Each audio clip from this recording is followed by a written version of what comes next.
Welcome to the deep dive. Today we are not just climbing a rock, we're really ascending a monument to, well, paranoia, incredible art, and truly world-class engineering. Sigiriya, the Lion Rock of Sri Lanka. It's an iconic site. Totally iconic. Yeah. Imagine this. A massive granite column. It's about 180 meters. That's, nearly 600 feet tall, just jutting out of the jungle. This is in Sri Lanka's central province near Dambulla. It's known as Sigiriya, the Lion Rock, a UNESCO World Heritage Site. But our mission today really is to understand not just what it is, but why. Why build something like this? And there's this bloody, dramatic story behind building an entire city on such an exposed cliff face. And it's crucial to remember the layers here. When you look at Sigiriya, you're seeing history stacked up. I mean, people lived here way back in the Mesolithic period, maybe around 3000 BCE. Wow, that far back. Yeah, and later, for centuries actually, it was a quiet spot, a serene place for Buddhist monks starting around the 3rd century BCE. Okay, so peaceful beginnings. Very. What's truly fascinating, though, is how incredibly quickly it transformed. It went from this, prehistoric settlement and monastery into one of the best preserved examples of ancient urban planning we have in the first millennium. It's quite the shift. And that rapid, pretty violent transformation, that's the core of this deep dive, isn't it? The whole creation of this seemingly impregnable city was driven by one man's, guilt and fear. Okay, let's unpack this. Right. So where do we start? Let's start with the main story. Our primary narrative, it comes from the essential Sri Lankan historical record, the chronicle known as the Kuvasa. A key source, yeah. It tells the story of King Kashyapa I, who seized the throne back in 477 CE. And he didn't just, stage a coup, he committed patricide, murdered his own father, King Datusena. And the method was brutal. Yeah. Walled him up alive, according to the chronicle. Exactly, just horrific. And that single act really set the stage for everything we see at Sigiriya today. It absolutely did. Because the rightful heir, Kashyapa's half-brother Moggallana, he immediately fled, went to South India vowing revenge, promising he'd return with an army. So Kashyapa knew his time might be limited. Oh, definitely. He knew he probably couldn't hold the traditional capital in Anuradhapura against a big invasion, especially one fueled by that kind of vengeance. So he relocated his entire government, his residence, everything, to this naturally defended, sheer rock face. It wasn't just moving house, was it? Not at all. This was like building the world's most advanced, high-altitude paranoid bunker. Yeah. And the speed they supposedly did it in. Yeah. It's kind of mind-boggling. And the choice of the Lion Rock, Sigiriya, that wasn't just chance, right? I mean, Kashyapa was trying to legitimize a stolen throne. How important was that massive Lion Gate entrance to his claim to authority? Oh, it was everything. It's pure architectural propaganda. Sigiriya means Lion Rock, so he built this colossal gateway halfway up the rock, shaped like an enormous, probably roaring lion. Ah, okay. Making the name literal. Exactly. Today, only the gigantic paws and legs are still there. The head collapsed centuries ago. But imagine the message back then. A new Lion King, reigning from an unassailable mountain. He was basically hijacking the most powerful symbol of the island's heritage to try and cover up his crime. Powerful imagery. But despite all the propaganda, the fortress walls, the inevitable happened. The reckoning came. Moggallana returned in 495 CE with his army from South India. And during that final decisive battle, there's this incredible detail in the accounts, isn't there? Yes, it's extraordinary. Kashyapa apparently made a tactical move on his war elephant, maybe shifting to get a better attack angle. But his army completely misinterpreted it. They thought he was retreating. Exactly. And they just abandoned him immediately. The chronicles paint this picture of battlefield miscommunication leading to utter disaster for him. So he's left alone. Completely alone. Too proud, apparently, to surrender and face execution by the brother he'd wronged so terribly. The story goes that Kashyapa committed suicide right there on the battlefield, preferred to die by his own gagger. Wow. Killed his father to get the throne, then died by his own hand. Quite the story arc. It's pure agonizing drama. Almost Shakespearean. So the drama ends for Kashyapa, but the site's history takes another sharp turn, right? Moggallana takes over. And instead of moving into this fortress built from fear, he immediately returns the capital to Anuradhapura. And Sigiriya. He converted it straight back into a Buddhist monastery complex, a place of peace again. That shift is really interesting when you think about it. It really is. I mean, connect this to the bigger picture. Kashyapa builds this massive, complex, paranoid military fortress in less than 20 years. But the second that pollutional need disappears, poof, it reverts to being a spiritual sanctuary, and it stays that way for centuries, until maybe the 14th century. It's ironic. Moggallana restores peace to the site, but the real legacy he inherited wasn't the throne itself, maybe, but this incredibly sophisticated infrastructure his tormented brother left behind. Precisely. And, there are alternative theories, too. Some suggest Kashyapa was more of a playboy king. Others that his father, Datusina, was the real builder, or even that it was always just a Buddhist site without a major military function. But the Kavasa narrative is the most dominant. Right. But regardless of the exact story, that infrastructure, Right. that's where this shifts from just history to, well, technical marvel. The puzzle is how they built it so quickly and so well. That's it. Sigiriya is consistently cited as one of the most important urban planning sites of the first millennium. The engineering is just phenomenal. What makes it so special, technically? Well, the builders very deliberately interlock their man-made geometrical forms with the natural landscape.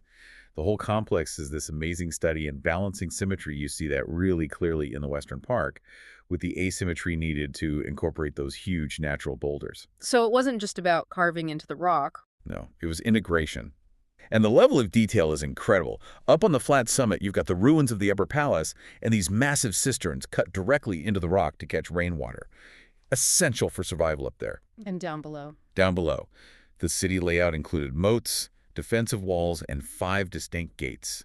The really elaborate western gate seems to have been reserved just for the royals. But the real genius, you were saying, the thing that speaks to Kashyapa's need for security and self-sufficiency, that's the hydraulics. Absolutely. The water systems. Yeah. Particularly in the Western Park, you find these water-retaining structures and really complex surface and even subsurface hydraulic systems.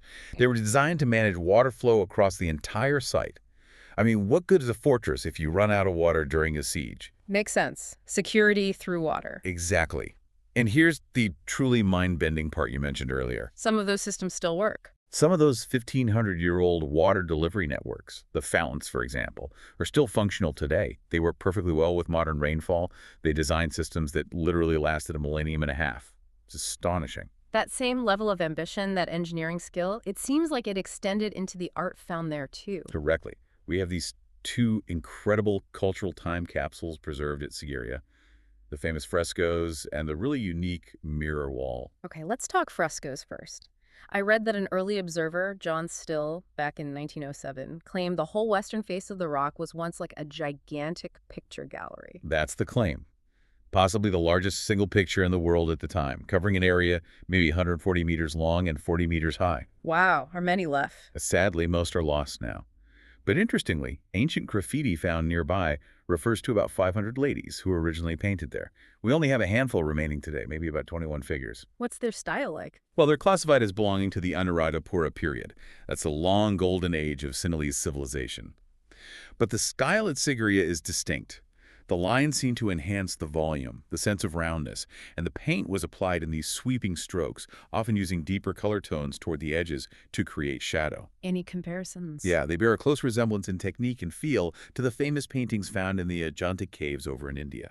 And who are these women? Is it known? That's still debated. Are they ladies of Kashyapa's court? His queens, his concubines? Or are they maybe celestial nymphs, apsaras, or even participants in some kind of religious observance we don't definitively know? A bit of mystery adds to the allure, I guess. But conservation must be a huge issue. Oh, absolutely key. We know the original vibrant colors have been fading significantly, really since the 1930s. And there was a terrible vandalism incident back in 1967 where some paintings were badly damaged or defaced. It's a constant battle to preserve this unique, fragile artwork. So you have this priceless, delicate art, and then right near it, there's this other feature, the mirror wall. Exactly. The second, kind of accidental, time capsule. The wall itself was originally functional. It's made of brick masonry, but it was covered in this highly polished white plaster. Supposedly, it was so reflective the king could actually see his reflection as he walked by. Like a literal mirror. Pretty much. But what happened over time is fascinating. The surface meant for the king's vanity, it accidentally became the only surviving public record we have of everyday literacy and expression from that entire era. How so? Visitors started scribbling on it. The wall is partially covered with verses, poems, just comments, left by people who visited Sigiriya centuries later, some deep back as early as the 8th century. but most are from the 9th and 10th centuries. So ancient graffiti. Essentially, yes. But this isn't just random tagging. This spontaneous writing by, monks, officials, even just ordinary travelers, men and women, this is the only significant evidence of popular poetry we have from the entire Anuradhapura period. That's incredible. So it gives us a glimpse beyond official histories. A huge glimpse. We have over 1,500 individual poems or comments etched into that wall. These aren't formal state documents. They're quick, often personal thoughts. Many were addressed directly to the ladies in those frescoes nearby. What did they say? All sorts.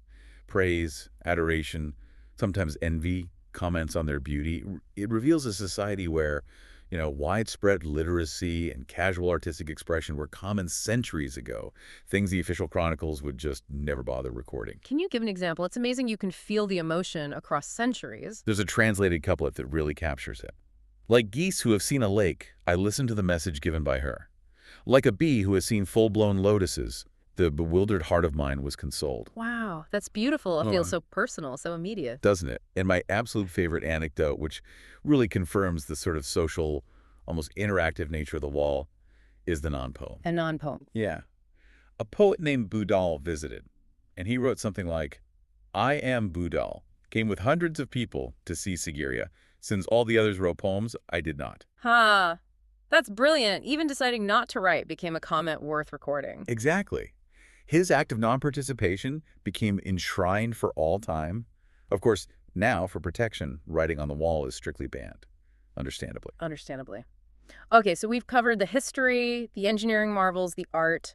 There's one more major layer, isn't there? The gardens. Ah, yes, the gardens, which are recognized as being among the oldest landscaped gardens in the world.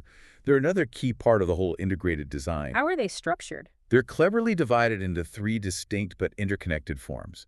First, you have the water gardens. Okay. These are built very symmetrically, laid out at an east-west axis. They feature large pools, moats, and canals. And this whole network is fed by an underground conduit system, all drawing water from a massive artificial lake built to the south of the rock. So we're back to that incredible hydraulic engineering again. We are.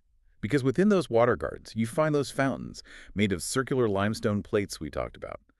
And thanks to that ancient tech, they still spurt water today, especially during the rainy season. It's amazing to see. Okay, water gardens first. What's next? Then you transition into the boulder gardens. These extend along the natural slopes leading up to the rock. They basically use the existing raw landscape. These huge boulders are linked by winding pathways. Were they just decorative?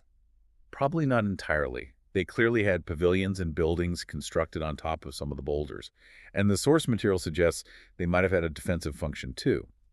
There are cuttings in some boulders that look like footings, maybe for structures, or possibly even suggesting boulders could be pushed off onto attackers below. Clever use of the natural terrain. And the third type? Finally, you have the terraced gardens. These form the final ascent. They're created by concentric brick walls that sort of contour around the base of the rock itself. They effectively connect the pathways coming up from the boulder garden to the main staircase that leads directly up to that great Lion Gate entrance. So it's this stepped, integrated approach from manicured water gardens through naturalistic boulder paths, up structured terraces, to the fortress entrance. Exactly. It's a total masterclass in blending architecture, military strategy, landscape design, and natural beauty. So let's try and pull this all together. What does Sigiriya ultimately represent? I mean, it's such a unique cultural confluence, isn't it?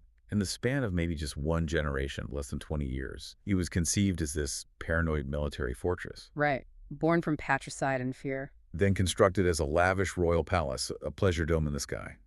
Simultaneously, it was turned into perhaps the largest picture gallery in the world at the time. With those mysterious frescoes. And then, almost accidentally, it served as this public forum for ancient poetry and everyday thoughts on the mirror wall. All of these layers stacked onto one massive central rock column. It's quite a combination. It really is.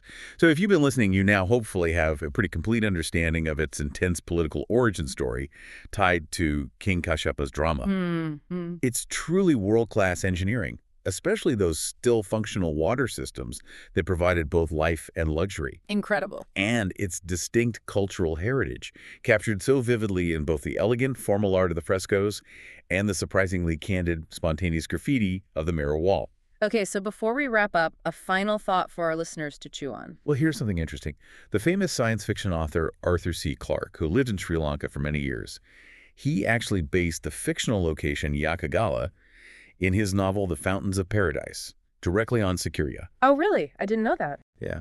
And Clarke himself apparently said that the reality of Sigiriya was, and I'm quoting here, so astonishing that I've had no need to change it in any way. Wow. High praise from a master of imagination. Isn't it? So maybe the final thought is this. Consider how that seamless integration you see at Sigiriya, the sheer natural rock, the incredibly advanced water management for its time, and the sheer force of human ambition and artistry, how all that continues to challenge our assumptions about just how sophisticated, how capable ancient builders truly were. It still kind of blows the mind, doesn't it?